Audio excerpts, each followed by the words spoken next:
Haja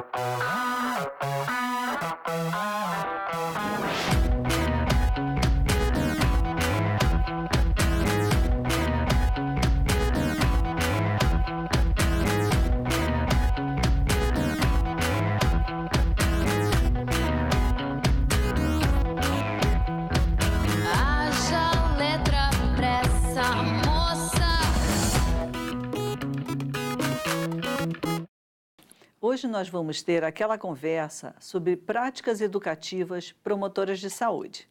E estamos aqui, então, com Dilma Kupti de Medeiros, que é psicóloga, coordenadora do Programa de Saúde na Escola da Secretaria Municipal de Saúde do Rio de Janeiro, Gel Brito, ator do Colegiado do Centro do Teatro do Oprimido, e Júlio Wong, professor da UF e coordenador do GT de Educação Popular da Associação Brasileira de Saúde Coletiva.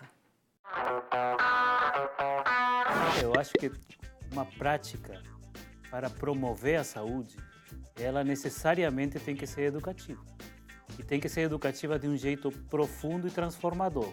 Tem que ser uma prática que transforme a pessoa que a realiza e o outro, nesse diálogo transversal e democrático. As práticas educativas que promovem saúde, elas consideram os diferentes saberes, né, as diferentes culturas, elas consideram.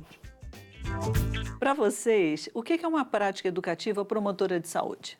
Esse programa é um programa que ele cuida dessa questão. Ele leva em consideração um conceito muito caro à promoção da saúde, que é a questão dos determinantes sociais da saúde, em que a gente se afasta de saúde como ausência de doenças e considera todo um contexto. Eu acho que a prática educativa, no caso dos processos de formação, ela tem que mostrar caminhos diferentes, estimular aos jovens que já vêm com uma série de preconceitos, de pressões sociais, a serem diferentes. Digamos, a prática educativa se torna promotora de saúde quando a gente consegue que pelo menos uma parte desses jovens resistam, né? Eu quero que eles saiam tão intuitivos, esperançosos, utópicos e emocionados e ternos como quando chegaram na universidade. Para mim, uma prática educadora promotora de saúde, se a gente for resumir, seria algo que promovesse a felicidade das pessoas, né? Isso é um pouco o que a gente tenta fazer lá no Centro de Teatro do Oprimido.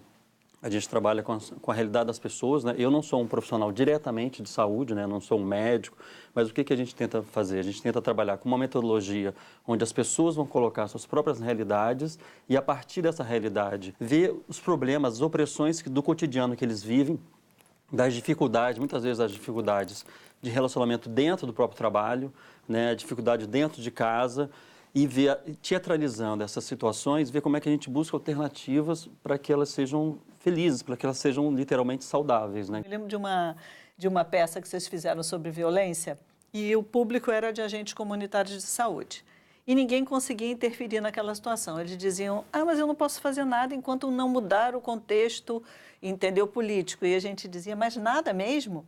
E aí, na medida em que eles foram podendo intervir, vocês, na coordenação, mostravam que pequenas mudanças fariam diferença, né? Por exemplo, tinha uma cena de violência contra a mulher, né?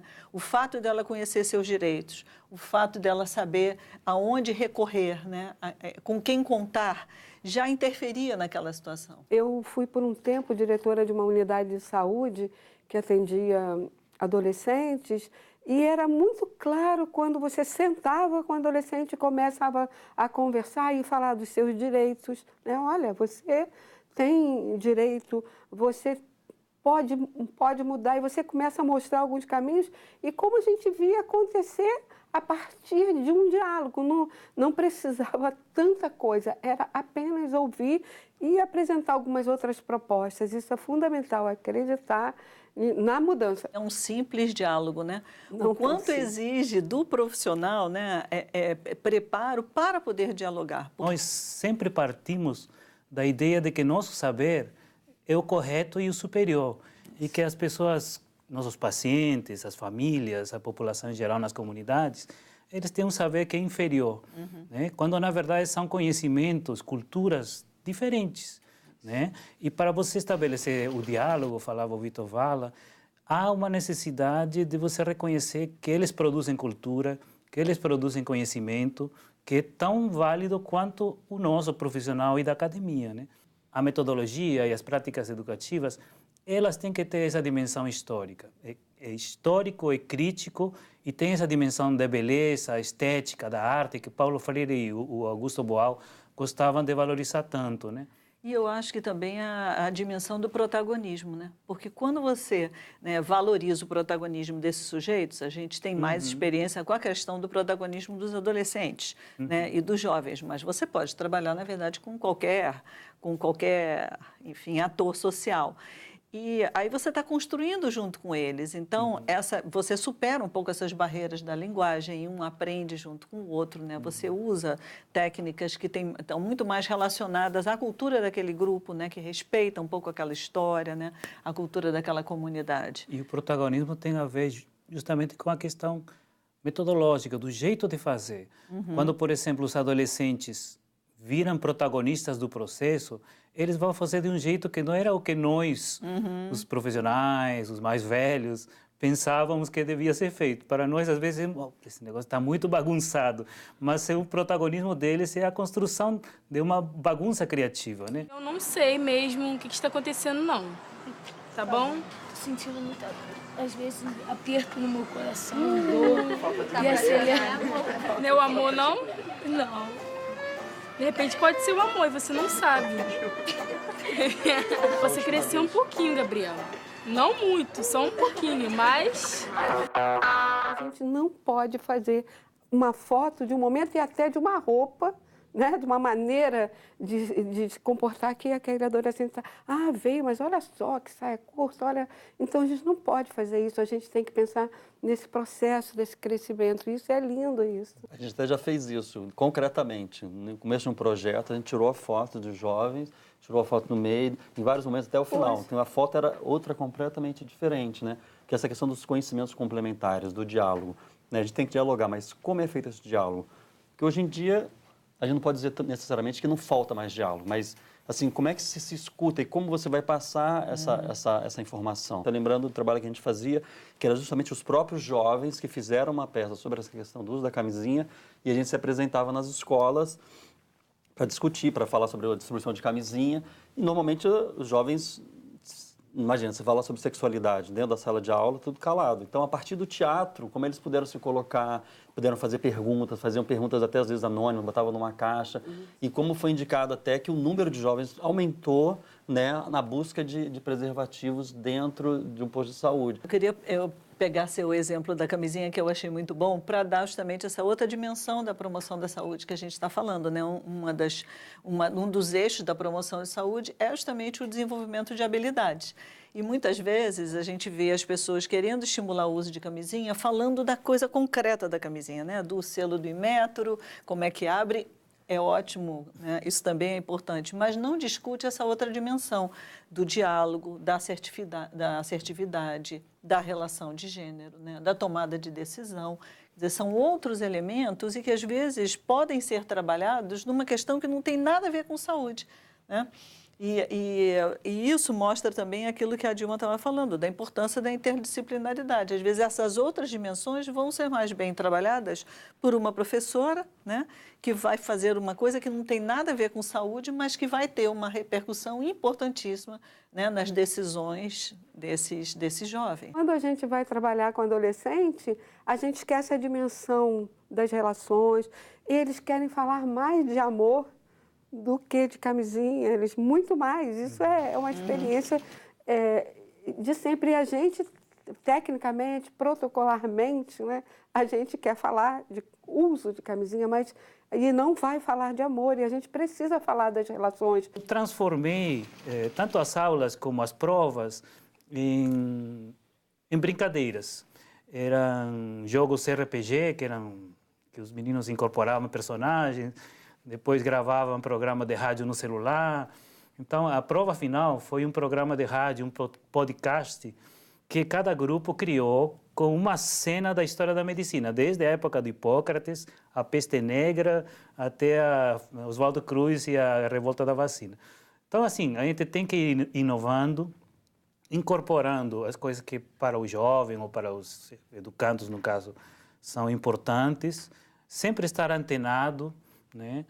Por exemplo, tanto a educação popular como o teatro do oprimido nasceram em uma época onde a ração era superior, digamos, né? Então, era papo-cabeça, vamos caracterizar a sociedade brasileira, né? Quais estratégias para transformar a sociedade. E esse lado da emoção, dos sentimentos, da afetividade, da espiritualidade, ela só veio acontecer, quer dizer, só veio a aparecer nos anos 80, né? Na Pedagogia da Esperança, por exemplo, o Paulo Freire começa a falar de uma série de coisas, né? Eu acho que quando a gente planeja o que fazer, quais as atividades que a gente vai levar em consideração, a gente tem que ter essa dimensão também, né? De que momento que você vai permitir essa expressão de sentimentos, essa reflexão sobre as vivências. E você quebra, né, um pouco, né, a própria... Porque as pessoas, geralmente, elas estão numa caixa, eu tenho essa função, eu sou um médico, eu sou um enfermeiro, eu sou um assistente comunitário, então já se espera que ela deve ter aquela ação que é esperado, né? E não pode propor uma coisa diferenciada. Na época que a gente, quando eu era gerente do adolescente, a gente fez uma parceria com o Teatro do Oprimido para capacitar os profissionais, né? E tinha uma enfermeira que era aquela assim super formal, técnica, que dava aula de higiene para os adolescentes, enfim.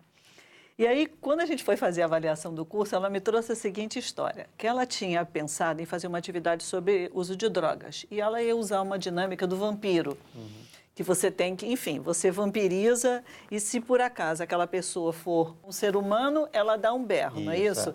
E se ela for um vampiro, ela dá um suspiro de prazer.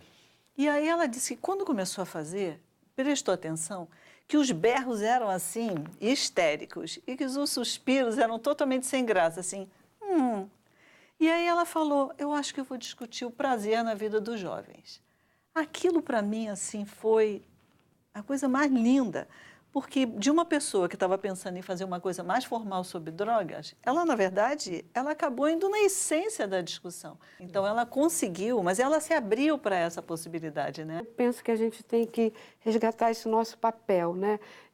Enquanto professores de primeira a quarta, com tudo que a gente sabe das questões de violência, né, que muitos alunos trazem, mas do todo o potencial que aquele aluno que está na sala de aula, que vem ali e não vamos ver aquela fotografia, né? Vamos ver aquele filme, como aquele filme pode ser, né, diferente, como aquele processo, entendendo que o nosso papel, né, dentro de sala de aula, ele é um papel fundamental, né?